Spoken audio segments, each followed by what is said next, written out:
Hello friends, science study care YouTube channel में आपका स्वागत है।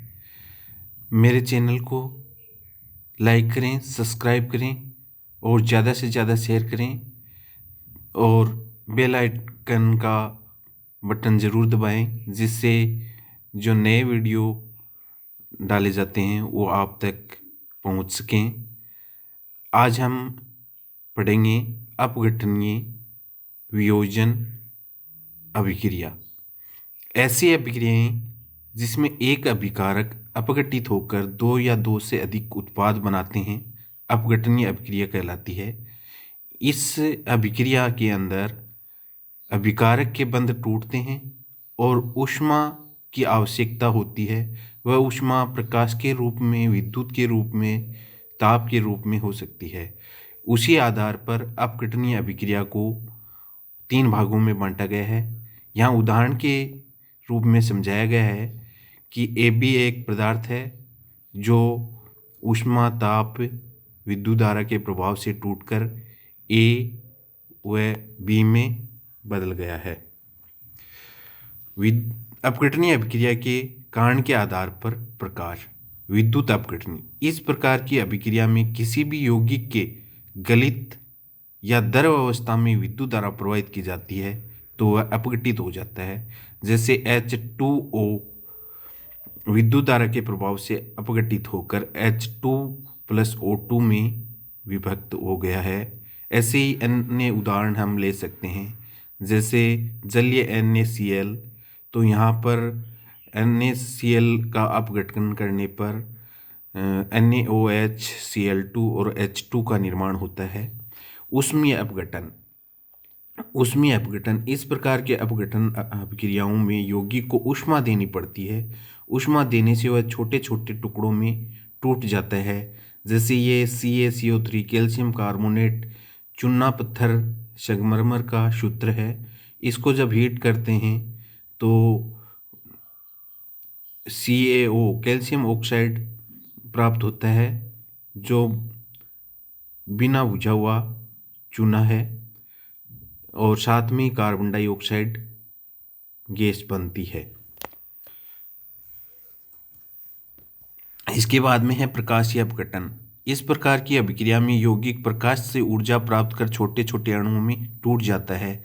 जैसे HBr, ये प्रकाश की उपस्थिति में होता है। प्रकाश के जो पैकेट्स हैं उनको फोटोन कहते हैं, इसलिए अभिक्रिया के चिन्ह के ऊपर HNu भी लिखा जाता है। HBr टूटकर H2+Br2 बनाता है। H2 हाइड्रोजन, Br2 ब्रोमीन बनाता है। रासायनिक अभिक्रियाओं को अभिक्रिया के वेग के आधार पर भी दो भागों में बांटा गया है, मंद अभिक्रिया और तीव्र अभिक्रिया। मंद अभिक्रियाएं कुछ ऐसी अभिक्रियाएं होती हैं जो घंटों में, दिनों में, वर्षों में संपन्न होती हैं। ऐसी अभिक्रियाओं को मंद अभिक्रिया कहते हैं। जैसे लोहे पर जंग लगना है, एस्ट्रीकरण है, पोटेशियम क्लोरेट का अपघटन है। तो लोहे पर जंग लगना एक बहुत ही धीमी अभिक्रिया है। अभिक्रिया दे रखी है कि हमने 4 मोल Fe के और 3 मोल ऑक्सीजन के, 6 मोल जल के लेते हैं तो 2Fe2O3 3H2O बनता है। ये जंग का सूत्र है। एस्ट्रीकरण। एस्टिकमल एथेनॉल की क्रिया जब करवाई जाती है तो एस्टर बनता है और साथ में जल बनता है। ये अभिक्रिया उत्क्रमणीय प्रकार की है और लंबे समय तक चलती है। पोटेशियम क्लोरेट का अपघटन KClO3 से 2KCl+O2 बनता है। यह ऑक्सीजन बनाने की अभिक्रिया भी है। तीव्र अभिक्रिया। ऐसी अभिक्रियाएं पलक झपकते ही संपन्न होती हैं, इनको तीव्र अभिक्रिया कहते हैं। जैसे आयनिक अभिक्रियाएं हैं, उदासीनीकरण अभिक्रिया है, प्रकाश संश्लेषण अभिक्रिया है। प्रकाश संश्लेषण अभिक्रिया काफ़ी तीव्र गति से संपन्न होती है। इसका अर्धआयुकाल है वो 10⁻12 सेकंड होता है, यानी बहुत ही कम समय में संपन्न हो जाती है। आयनिक अभिक्रिया और उदासीनीकरण अभिक्रिया का यहाँ पर एग्जाम्पल दिया है। NaOH+Cl2 से बना NaCl और जल HgNO3 की HCl के साथ क्रिया कराने पर बना AgCl+HNO3। ये तीव्र गति से होने वाली अभिक्रियाएं हैं। इसके बाद में है उत्क्रमणीय व अनुत्क्रमणीय अभिक्रिया। अनुत्क्रमणीय अभिक्रियाएं ऐसी अभिक्रियाएं हैं जिसमें केवल अभिकारक क्रिया करके उत्पाद बनाते हैं। अभिक्रियाएं अनुत्क्रमणीय अभिक्रिया कहलाती हैं। ये केवल एक ही दिशा में संपन्न होती हैं, यानी अभिकारक से केवल उत्पाद ही बनता है, उत्पाद से पुनः अभिकारक नहीं बनता। जैसे कोयले का जलना है, लोहे पर जंग का लगना है, मैग्नीशियम का ऑक्सीकरण है। यहाँ एग्जाम्पल भी दिया है, कोयले का जलना C+O2 से CO2 बना, तो ये एक ही दिशा में संपन्न हो रही है। उत्कर्णीय अभिक्रिया ऐसी अभिक्रियाएं जिसमें अभिकारक अभिक्रिया कर उत्पाद और उन्हीं परिस्थितियों में उत्पाद क्रिया कर अभिकारक का निर्माण करता है, उत्क्रमणीय अभिक्रिया कहलाती है। अभिकारक से उत्पाद बनना अगर अभिक्रिया व उत्पाद से अभिकारक बनना प्रतीप अभिक्रिया या बैकवर्ड रिएक्शन कहलाती है। यहाँ एग्जाम्पल दिया है, अमोनिया बनाने की विधि है ये। N2+3H2 से अमोनिया बना है। अब अमोनिया से पुनः N2+3H2O बनता है। ऐसे ही जल की कार्बोनिक अम्ल के साथ अभिक्रिया से HNO3+ और HCO3- बनता है।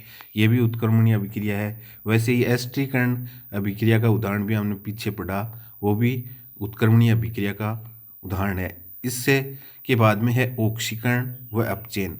इसको अच्छे से समझ लेना है अपने को, क्योंकि ये परीक्षा की दृष्टि से महत्वपूर्ण है और समझने लायक बिंदु भी है।